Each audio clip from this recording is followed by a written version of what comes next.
Hello friends, कैसे आप सब लोग and thanks for watching my channel. Friends, इस वीडियो में हम HDFC लिमिटेड यानी हाउसिंग डेवलपमेंट फाइनेंस कॉरपोरेशन के बारे में डिस्कस करेंगे और उसका लॉन्ग टर्म ट्रेंड से समझने की कोशिश करेंगे कि स्टॉक का जो आने वाला मूव है वो कैसा होने वाला है।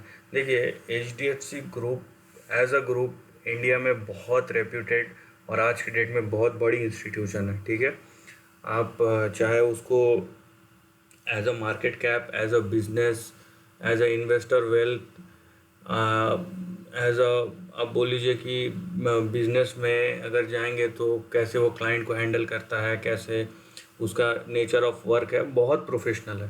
ठीक है, यहाँ पे एक इंस्टीट्यूशन को एक इंस्टीट्यूशन बनाने में, जिसे हम इंस्टीट्यूशन बोले, कंपनी कोई भी खोल लेता है लेकिन उसको एक इंस्टीट्यूशन बनाने के लिए बहुत सारी चीज़ें हैं जो हमें चाहिए होती है।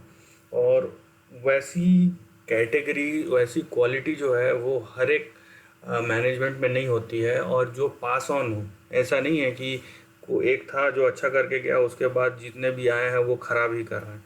वैसा नहीं होना चाहिए। ठीक है, तो एक इंस्टीट्यूशन को इंस्टीट्यूशन कहने और बनाने में बहुत मेहनत लगती है, और ऐसे बहुत कम इंस्टीट्यूशन है जो इस पैरामीटर पे खरे उतरते हैं। उसमें से HDFC एक है। राइट। और उसके अलावा अगर हम देखते हैं कि HDFC का रेपुटेशन कैसा है, देखिए, एक HDFC any how parent company है। सो इसके जितने भी आज के डेट में आपको इसके अलग अलग इंस्टीट्यूशन देखने मिलते हैं, जैसे कि HDFC बैंक हो गया है, HDFC life insurance, HDFC asset management company, जिसमें ये होल्डिंग है। ठीक है, क्योंकि ये ग्रुप कंपनी है तो ये उन कंपनीज में भी अपना स्टेक होल्ड करता है। तो ये अगर खुद भी कुछ ना करे तो भी ये पैसा कमाएगा और अच्छा खासा पैसा कमाएगा। बट क्योंकि ये खुद अपने आप में एक बड़ा इंस्टीट्यूशन है, ठीक है, HDFC जो बेसिकली होम लोन्स में है, सो जो होम लोन के कैटेगरी में है, तो ये खुद ही इतना बड़ा इंस्टीट्यूशन और इतना मच्योर इंस्टीट्यूशन है कि इसका अपना एक बिजनेस, अपना एक वैल्यूएशन और अपना एक लेगेसी है जो पास्ट में रहा है और आने वाले टाइम के लिए भी ये बिल्ड कर रहा है अपने आप को। और जाहिर सी बात है, आप मार्केट में न्यूज़ सुनेंगे तो अगर कोई हाउसिंग में, ठीक है, हाउसिंग लोन में पहला नंबर 1 इंस्टीट्यूशन आता है तो उसमें HDFC का ही नाम आता है। और बड़े इंस्टीट्यूशन को बड़ा बनाए रखने के लिए जिस टाइप की क्वालिटीज़ चाहिए, जिस टाइप का मैनेजमेंट चाहिए, वो उनके पास वो टैलेंट चाहिए, ये उनके पास है, इसमें कोई दो राय नहीं है। दूसरी बात, बड़े इंस्टीट्यूशन जो रहते हैं उनके पास ऐसे टूल रहते हैं जिसके थ्रू वो कंपटीशन को ख़त्म करने की ज़रूरत नहीं पड़ती है, बल्कि कंपटीशन अपने आप ख़त्म हो जाता है। और उसमें मैक्सिमम 30 to 40% वही चीज़ होती है। कंपनी का अगर इंटरनल अच्छा हो ना, कंपनी का हर एक ग्रुप, हर एक सेक्शन, हर एक बंदा अपने तरीके से काम कर रहा हो, कंपनी उसको सपोर्ट कर रही हो, तो आप देखिए आधी कंपटीशन तो ऐसी ख़त्म हो जाती है।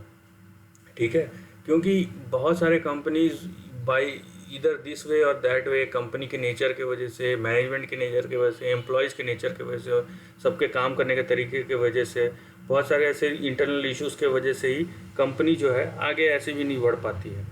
ठीक है, लेकिन अगर ये सब चीज़ सही रहे तो आपका इंटरनल स्ट्रांग रहे तो आपका 30 से 40% काम ऐसे हो जाता है। उसके अलावा मैं अभी कोई इसके ऊपर ध्यान नहीं देने वाला बिजनेस के ऊपर, लेकिन ये देखा गया है कि बड़े कंपनीज के पास, चाहे वो मनी के थ्रू हो या आप बोले कि मैनेजमेंट के थ्रू हो या बिजनेस के थ्रू, उनके पास एडवांटेज रहता है जिससे वो कंटिन्यूसली, अगर बिजनेस के लिए कमिटेड है तो अपने आप आगे बढ़ते रहते हैं। और आगे आने वाला टाइम अगर देखते हैं कि हाउसिंग के लिए है और ये एक स्ट्रॉन्ग सेक्टर है, आपको लगता है, तो HDFC का उसमें प्रोमिनेंस जो है सबसे पहले आता है। इसमें कोई दो राय वाली बात नहीं है। ठीक है, तो इसको रखते हुए, हम बेस रखते हुए हम इस स्टॉक के बारे में देखेंगे। और देखिए, ये स्टॉक एनी हाउ आपका 1991 से आपका चार्ट अवेलेबल है, 1990 से, मतलब 29-30 साल में। सो 29-30 साल में इस स्टॉक ने आपको 1,00,000% का रिटर्न दिया है। ये खाली स्टॉक रिटर्न है कि अगर 1990 में आपने 1 रुपये लगाया होता, आज के डेट में उसका वैल्यू 1,00,000 रुपये है। और उसके अलावा डिविडेंड्स और अदर थिंग्स जो है वो तो बात की बात है, वो तो छोड़िए। तो अब देखिए कि लॉन्ग टर्म में पैसा कैसे कमाते हैं। और ये एक मैसेज है इस टाइप के स्टॉक में, या रिज़ल्ट है कि आप कितने भी बड़े ट्रेडर क्यों ना हो, प्रोफेशनल हो या आपको लगता है आप रोज़ रोज़ 40-50 रुपये करके ऐसा कमा सकते हो, but you can not beat long term investing. कोई नहीं कर सकता। उसके पीछे फैक्टर्स हैं, उसके पीछे बहुत सिंपल फैक्टर्स है, उसके पीछे कोई रॉकेट साइंस नहीं है कि over a period of time चीज़ें कैसे काम करती है। तो उसके पीछे फैक्टर्स हैं, तो आप उसको समझिए, आप अपने रिसर्च पे कमिटेड रहिए, अपने हार्ड वर्क पे कमिटेड रहिए। और स्टॉक मार्केट जो है वो लॉन्ग टर्म गेम है, और लॉन्ग टर्म में आपको कंसिस्टेंटली बदलते हुए एनवायरनमेंट के साथ अपने आप को, अपने नॉलेज को, अपने स्ट्रेटजीज़ को, हर चीज़ को अपग्रेड करना पड़ता है। तो अगर आप ऐसा कर सकते हैं, stock market is for you. Otherwise आप रोज़ 10-20 रुपये अगर करते रहेंगे तो 10-20 रुपये ही बचेंगे लास्ट में, उससे ज़्यादा कुछ नहीं होने वाला। सो हैविंग सेड दैट, हम ट्रेंड के बारे में डिस्कस करेंगे। यहाँ पे मैं सबसे पहले इसको थोड़ी देर के लिए लाइन चार्ट में कन्वर्ट कर देता हूँ, ताकि चीज़ें हमको यहाँ पे थोड़ी देर क्लियर नज़र आएँ। यहाँ पे देखिए, सो ये लॉन्ग टर्म चार्ट है, तो मैंने यहाँ पे ऐसा लाइन खींचा है बीच में। अब देखिए, मैंने जैसे कैंडल स्टिक में जाता हूँ, ये ऑटोमेटिकली एक सपोर्ट जैसा काम कर रहा है, ठीक है। नंबर 2, यहाँ पे देखिए इस चार्ट को हम किस तरीके से आगे क्रिएट कर सकते हैं, इसका सपोर्ट एंड रेजिस्टेंस। सो ये ऊपर की तरफ है कि कहाँ तक ये जा सकता है, ठीक है। ये देखिए, ये ऊपर की तरफ ये कहाँ तक जा सकता है, और ये आपका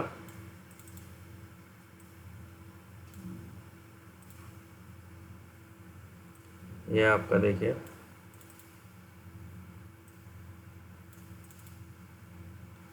यहाँ पे आपको देखने मिलेगा कि ऊपर की तरफ आपका जो चार्ट है उसका टारगेट कितना हो सकता है, ठीक है। अभी ये कोई कैलकुलेटेड टारगेट नहीं रहता है, यहाँ पे हम एक प्रोबेबिलिटी मान के चलते हैं, ठीक है। तो प्रोबेबिलिटी कहाँ तक ले जा सकती है उसके बारे में हम डिस्कस करेंगे। और इस टाइप के स्टॉक्स में देखिए, इस टाइप का स्टॉक जो है ना, मैं ये तो नहीं बोलूँगा कि आप जनरेशन्स के लिए रखिए, वो वाला थोड़ा सा मैं हिचकिचाता हूँ, लेकिन क्योंकि किसी को नहीं पता। लेकिन इस टाइप का कुछ आपका चार्ट है, over a period of time आप देख रहे हैं कि अपने लॉन्ग टर्म सपोर्ट के पास है। तो अगर सपोर्ट एंड रेजिस्टेंस की मान के चले, तो यहाँ पे देखिए आपका जो सपोर्ट आता है वो 1500 रुपये, 1536 पे आता है। उसके नीचे आपको जो सपोर्ट दिखेगा वो 990 के आसपास दिखेगा, ठीक है। ये आपको ये लेके चलना है और लेके चल सकते हैं यहाँ पे। उसके अलावा 900-1000 रुपये के आसपास।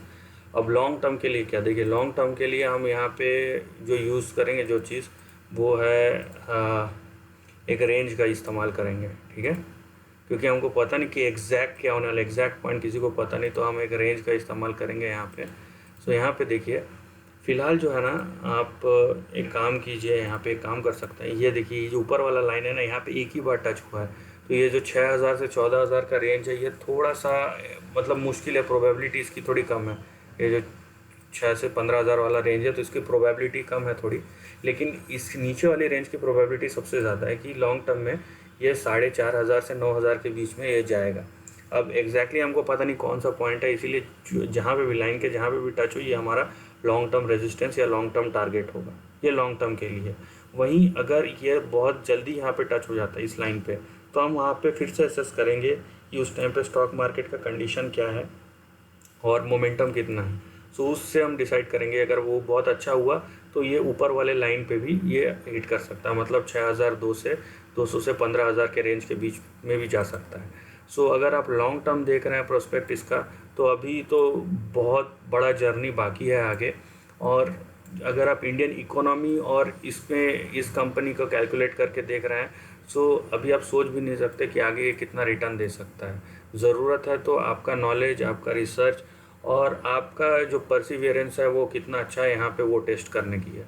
So this is the end of the video. दोस्तों, वीडियो पसंद आया तो लाइक और शेयर कीजिए, थॉट्स कमेंट सेक्शन में लिख के बताइए, और ऐसे ही नए कंटेंट के लिए चैनल को प्लीज़ सब्सक्राइब कीजिए। एंड लास्टली आप देखिए, यहाँ पे सपोर्ट लेवल के नीचे नहीं जाना चाहिए, एक बार टूट गया तो रेंज ख़त्म, राइट।